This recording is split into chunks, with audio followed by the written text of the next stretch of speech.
그런 막장 중에 걔 막장인 집이 될 뻔했기 때문입니다.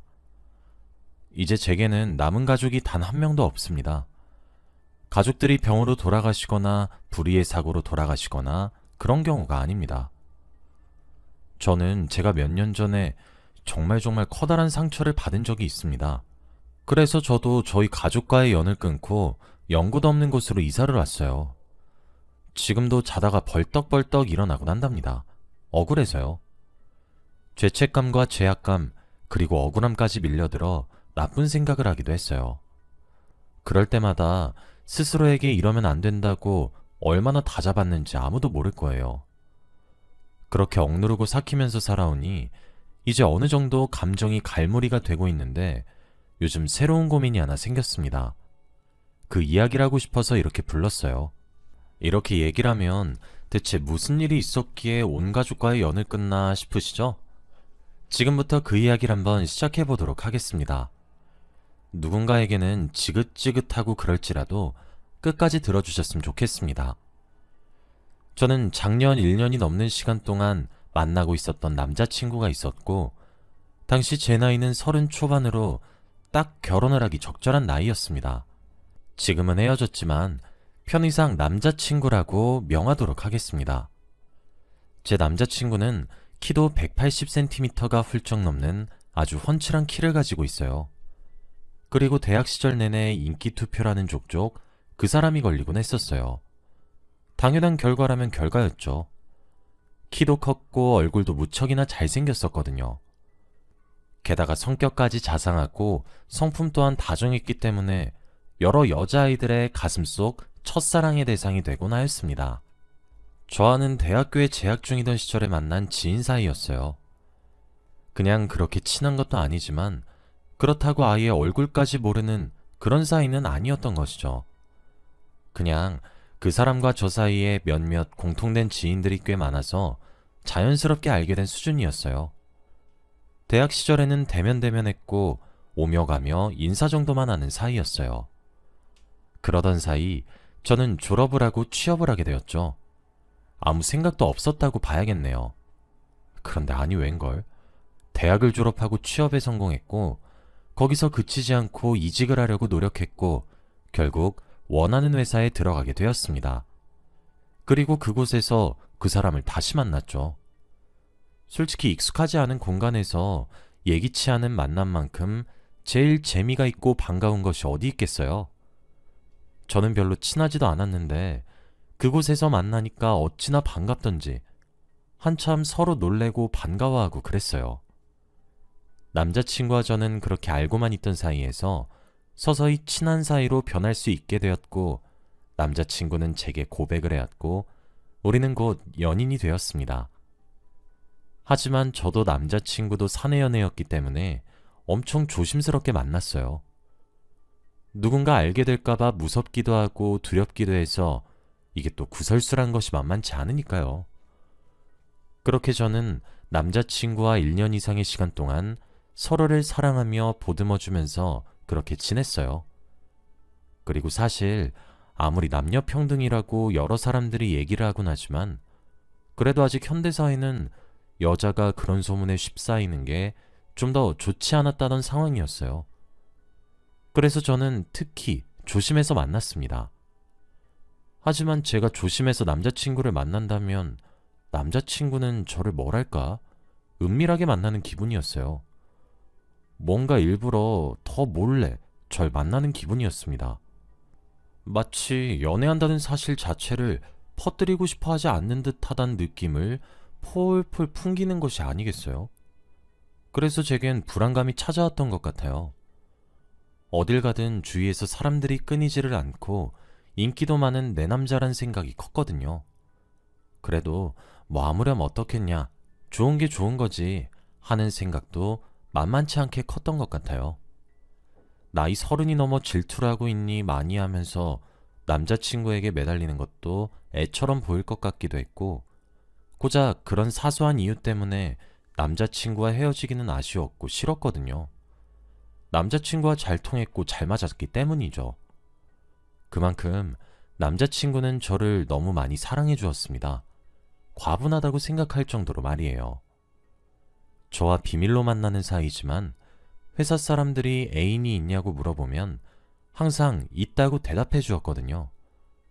그래서 더더욱 남자친구를 향한 제 신뢰는 항상 컸던 것 같아요. 아무튼 당연히 결혼 적령기인 나이에 그렇게 진지하게 사랑을 하며 서로에게 푹 빠져 있다 보니 결혼 이야기도 저절로 나왔습니다. 하지만 남자친구에게는 흔쾌히 좋아라는 대답이 나오질 않았습니다.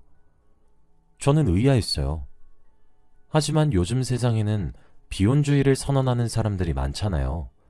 그래서 그런 것인 줄 알았습니다. 그리고 제가 생각했던 것처럼 남자친구는 본인에겐 아직 일과 커리어 같은 것들이 더 중요하다고 그렇게 애둘러서 결혼에 대해 부정적인 입장을 밝혔죠. 그러면서 이걸 계기로 헤어지자고 하면 자긴 받아들일 수 있다 하더라고요. 솔직히 서운하고 섭섭하지 않았다면 거짓말이에요. 오히려 그런 것들을 넘어서서 화도 났어요.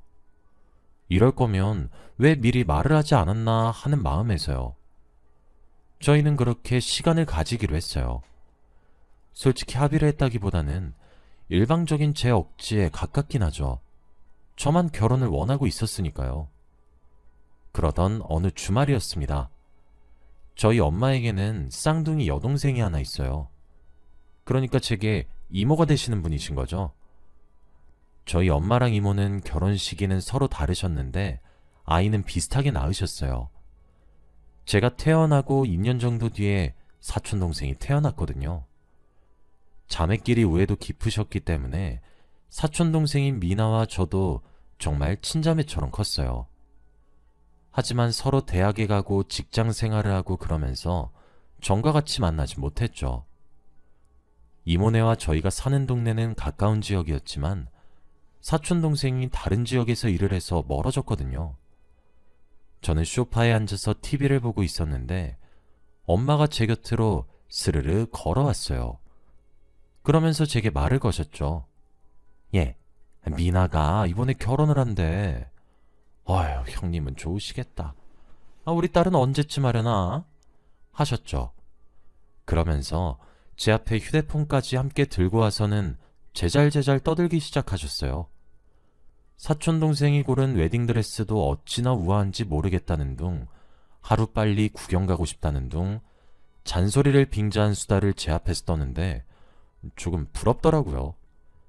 제가 힐끗힐끗거리자 엄마가 사진 같은 것들을 제게 보여주셨는데 전 충격에 빠질 수밖에 없었어요.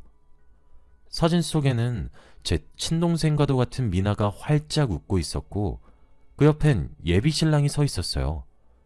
그리고 그 사람은 제가 아주 잘 알고 있는 사람이었습니다. 바로 제 남자친구였어요.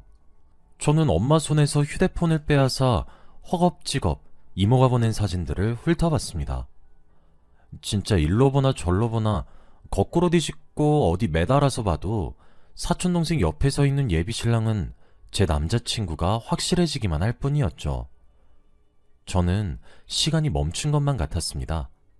한 번에 이 상황을 받아들일 수 없었어요. 제가 아무런 말도 못하고 그저 사진만 멍하니 바라보고 있으니 엄마는 제가 부러워하는 줄 아셨는지 남자친구한테 결혼 이야기도 좀 띄우고 그래 라고 하시더라고요. 저는 남자친구를 먼저 만나야 하는 것인지 미나를 먼저 만나야 하는 것인지 당초에 가늠할 수 없었어요. 일단 같은 지역과 회사를 다니고 있는 남자친구를 만나는 것이 더 쉬울 것 같아서 전화를 걸었어요. 받질 않더군요. 그래서 메시지를 보냈죠. 잠시 만나자고 말이에요. 저는 이모가 엄마에게 보내준 사진들 중에서 제일 선명하게 찍힌 사진들만을 따로 모아 받아왔습니다. 그리고 그날 저녁 남자친구와 약속 장소에서 만났어요.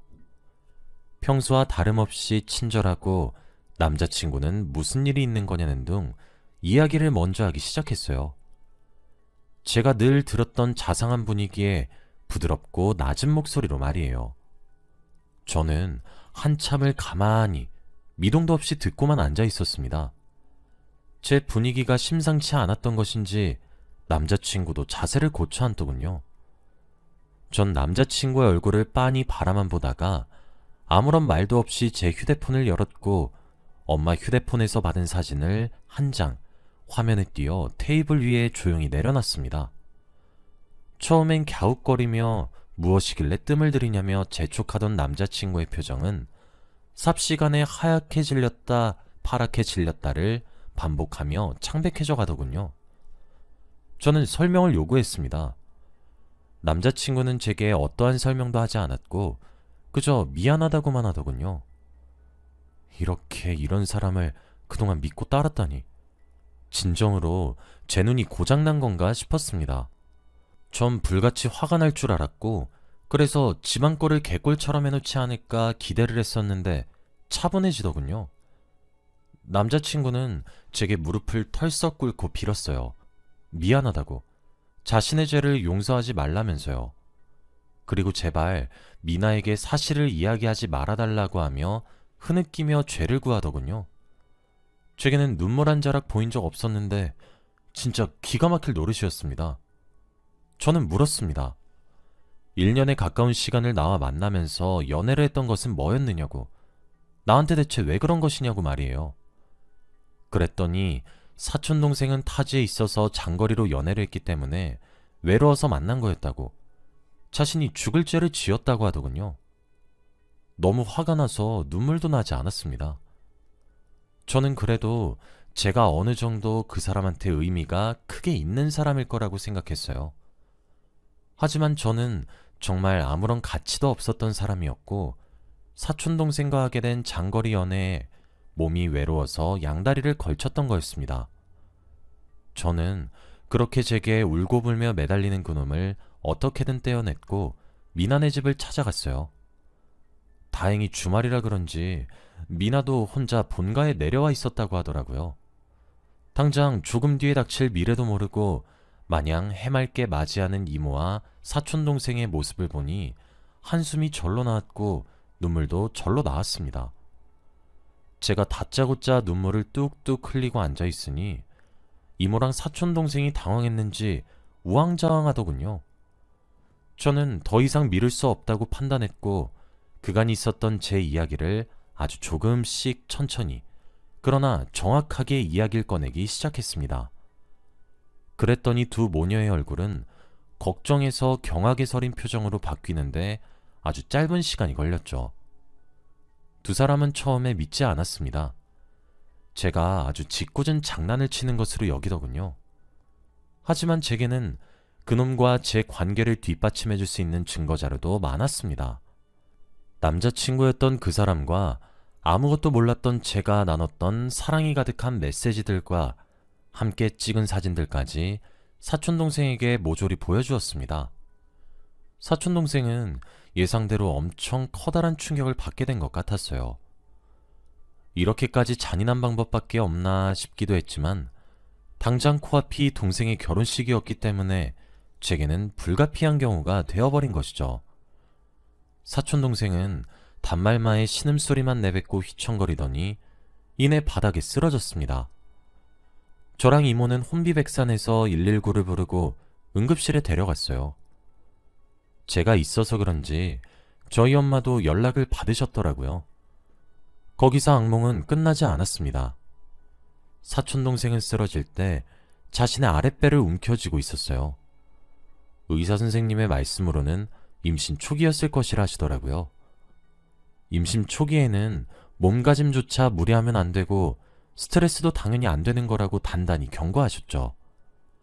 하지만 사촌동생은 임신 초기에 제가 폭로한 비밀들로 인해 엄청난 스트레스를 받게 되었고 결국 그 결과는 유산을 하게 되어버린 것이죠.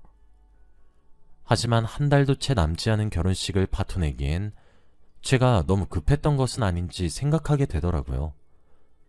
이모는 저희 엄마에게 엄청 불같이 화를 내셨습니다. 왜 딸간수를 제대로 하지 못해서 이사단을 내는 것이냐고, 개족보를 만들어도 적당히 해야 하는 것 아니냐고, 지금 얘 하는 짓거리가 콩가루 집안 만드는 거랑 뭐가 다르냐고 하시면서 제게 화살을 돌리셨죠. 제일 짜증이 났던 건 저희 엄마는 동생의 그런 폭언에 미안하다는 말을 하면서 이모를 위로했습니다. 사실 전 아무것도 몰랐던 사람이고 따지고 보면 피해자였고, 제가 만났던 남자가 천하의 나쁜 놈이어서 속았던 것이었고, 하필 그 사람과 결혼한다는 여자가 다름 아닌 제 친자매 같은 사촌동생이라서 폭로했던 거였어요. 저도 슬펐고 눈물이 났는데 사촌동생을 위해서 폭로를 했던 거였죠. 하지만 이모와 사촌동생은 제가 뱃속의 아이를 죽인 살인범과도 같다고 이야기를 했고, 남자친구였던 그놈조차도 절 죽일 듯이 노려보고 그렇게 살지 말라고 가짜는 충고라더라고요. 저희 엄마도 그러시더라고요. 왜 남의 연애사에 끼어들어서 이 사단을 내냐고요. 집안 시끄럽게 왜 그런 거냐고요. 이런 일이 있었으면 엄마한테 먼저 말했어야 되는 것이 아니냐고요. 아무도 제 편을 들어주지 않더라고요. 전 남자친구였던 그놈이 준 상처보다 믿고 의지했던 가족이 제게 등을 돌렸던 것이 더 끔찍하게 느껴졌죠. 어찌되었든 저는 당연히 그 사람과 헤어졌고, 그 사람은 제 사촌동생과의 결혼이 취소되었습니다. 사촌동생은 제가 보여준 것들을 증거로 삼은 것인지 파혼의 사유를 그 자식을 대상으로 소송을 걸었고, 모든 배상금과 위약금을 그쪽에서 물게 되었다고 들었어요. 뭐 제가 그 사람을 알고 만난 것이 아니란 것을 그쪽에서도 깨닫고 있었기 때문에 제게 소송은 걸지 않았던 것이겠죠. 그 일이 있고 저는 회사를 그만두었습니다. 연을 끊고 싶었고, 아무도 저를 모르는 연고도 없는 그런 지역에 혼자 살고 싶어지더라고요. 엄청 힘들게 이직을 한 곳이었는데 새삼 필요하다는 생각을 하지 않게 되었습니다. 그렇게 지금 제가 살고 지내는 지역으로 이사를 오게 되었고, 친인척을 포함한 어떠한 연락도 하지 않아요. 그렇게 혼자서 자급자족하며 모든 연을 끊고 이곳에 정을 붙여 살기 시작한 지 벌써 3년이란 시간이 흘렀죠. 그런데 얼마 전이었습니다. 수소문을 해서 저를 찾아온 사람이 있었어요. 그 사람은 다른 사람이 아니라 사촌동생이었습니다. 어떻게 찾아왔을지도 궁금했지만 왜 찾아왔을지도 무척이나 궁금하더군요. 밖에 세워둘 순 없어서 안으로 들였더니 사촌동생은 저를 보자마자 대뜸 미안하다 사과를 건넸습니다. 아주 늦고 늦어서 색이 다 바래버린 그런 사과를 말이에요. 왜 사과를 건네냐는 제 말에 사촌동생은 죄책감을 느끼고 있다고 대답을 하더라고요. 그때는 아이를 잃은 것이 제 탓이 아니란 걸 누구보다 이성적으로 아주 잘 알고 있었지만 충격이 너무 컸다고, 그래서 할 말 못할 말을 본인도 본인의 엄마도 모두가 가리지 못했다고 하더군요. 그래서 제게 미안하다고 사과를 건네더라고요. 그러면서 다시 자신들이 살았던 고향으로 가자고 하더군요. 솔직히 그런 모습들도 매우 이기적으로밖에 보이지 않았습니다. 저는 사촌동생에게 말을 했어요. 사과를 받을 생각도 없고 네가 내민 손을 잡고 따라갈 생각 더더욱 없다고요. 사촌동생은 완고한 제 태도에 물러섰지만 조만간 다시 오겠다는 말만 남기고 떠났습니다. 저는 제가 속은 피해자 입장에서도 온전히 누군가에게 위로받지 못했던 사람이었습니다. 물론 사촌 여동생과 이모도 힘들었을 거라고 생각해요. 하지만 제가 정말 이들을 용서해야 하는 건지를 잘 모르겠습니다. 저는 아직도 제 가족들이 밉습니다. 왜 내가 죄인처럼 고개를 숙여야 했는지를 전 여전히 이해를 하지 못했고, 제가 왜 비난의 화살을 도맡아야 했는지도 납득하지 못했어요. 세월이 흘러서 본인들이 이젠 사정이 나아져서 그제서야 제가 생각이 나서 그렇게 합리화할 것들을 다 하고 난 뒤 그땐 경황이 없었다고 미안했다라고 퉁치려는 태도도 저는 솔직히 이해가 잘 가지 않았습니다. 저는 이대로 혼자 지내고 싶습니다. 외롭지 않다고 한다면 거짓말이겠지만 적어도 제 마음은 편해요. 가족은 없지만 저를 가족처럼 대해주시는 이웃집 할머니와 아랫집 아주머니가 계시거든요. 저는 뒤늦은 사과도 가식으로 느껴지고 제가 받았던 상처가 큰지 다시는 가족과 교류를 하고 싶지도 않아요. 그런데 이렇게 행동하는 것이 정말 맞는 행동이냐 물으시면 그 질문에 대해서는 할 말이 없는 것 같아요. 제가 너무 이기적인 행동을 하고 있는 것일까요? 정말 제가 가족이라는 이유 하나만으로 다시 저 사과를 받아줘야 하는 건지도 잘 모르겠어요. 전 어떻게 해야 할까요? 여기까지가 제 이야기였습니다. 이곳에 계신 분들은 저보다 현명하신 분들이 더 많을 거란 생각이 들어서 이렇게 길게 사연을 보내봅니다. 여러분들의 현명한 조언을 기다리고 있겠습니다. 제 긴 글 읽어주셔서 정말 감사드리고 여러분의 오늘도 행복한 하루 되시길 바라며 글을 마치겠습니다. 감사합니다.